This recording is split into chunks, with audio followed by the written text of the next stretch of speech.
आमचे आदिवासी बंधू भगिनी एक मोठा मोर्चा मुंबईकडे या ठिकाणी निघालेला आहे. आमचे जे पी गावित सर आहेत, साहेब आहेत आमचे, जे पी गावित आमचे मित्र, माजी आमदार ढवळे साहेब आहेत, त्यांच्या नेतृत्वाखाली हा मोर्चा निघालेला आहे आणि त्यांच्या मागण्या आहेत. खरं म्हणजे गेल्या वेळेलाही 2-3 वेळेला मीच त्यांच्या मोर्चाला सामोरं गेलो होतो आणि त्यावेळेला बैठक झाली होती. अनेक प्रश्न तिथे मार्गी लागले होते, पण त्यांचं म्हणणं अजून काही 1-2 प्रश्न असे आहेत की ते त्याच्यावर मार्ग निघत नाहीये, खाली इम्प्लिमेंटेशन होत नाहीये आणि म्हणून त्यांनी हा मोर्चा काढलेला आहे. माझं आणि शिष्टमंडळाचं, जे पी गावितांचं या ठिकाणी बोलणं झालेलं आहे, भेट झाली आणि मी त्यांना विनंती केली, बाबा तुम्ही मोर्चा केवढा पुढे देऊ नका. जवळपास खूप मोठ्या संख्येमध्ये सगळे आदिवासी बंधू भगिनी आहेत, त्यांनाही त्रास होतोय, काही चालावं लागतंय, राहण्याची, निवासाची, जेवणा खावण्याची व्यवस्थेच्या अडचणी असतात.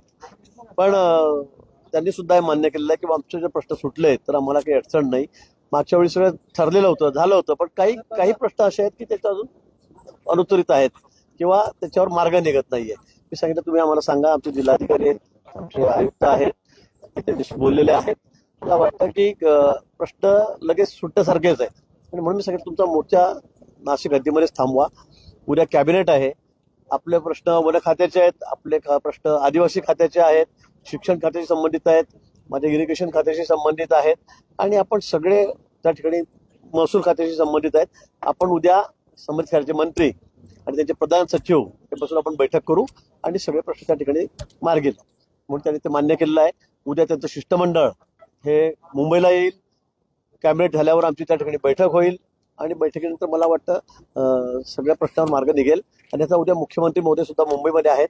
आवश्यकता असेल तर मग माननीय मुख्यमंत्री महोदयांना आम्ही त्या ठिकाणी भेटू. त्यांच्या मागण्यांमध्ये कुठल्याही प्रकारचा धोरणात्मक निर्णय नाही किंवा सरकारने काही निर्णय घ्यायचा निर्णय ऑलरेडी झाला. आता त्यांचं म्हणणं आहे की जी अंमलबजावणी होत नाही सरकार पातळीवर, प्रशासन पातळीवर, ती करावी अशा स्वरूपात त्यांची मागणी आहे. गेल्या वेळी आपण बघितलं असेल, मी मागच्या वेळी म्हणजे की 10-12 वर्षापासून त्यांच्या मोर्चाच्या वेळेला निघतात त्यावेळेला मीच समोर जातो. मागच्या वेळेला एक मोठा मोर्चा निघाला होता, तो मुंबईमध्ये आलेला होता. त्यावेळेला सुद्धा आपण सगळ्या प्रश्नावर मार्ग काढलेला होता. पण त्यांचं म्हणणं आहे मार्ग निघालेला आहे पण अजून खाली अंमलबजावणी होते, इम्प्लिमेंटेशन होत नाही आणि म्हणून काय अडचणी आहेत काय नाही म्हणून अधिकाऱ्यांना घेऊन संबंधित खात्याचे मंत्री आहेत, आम्ही आहोत, आम्ही सगळ्यांना बसून त्या ठिकाणी निश्चित उद्या मार्ग निघेल. मला वाटतं त्यांना मुंबईपर्यंत येण्याची गरज भासणार नाही.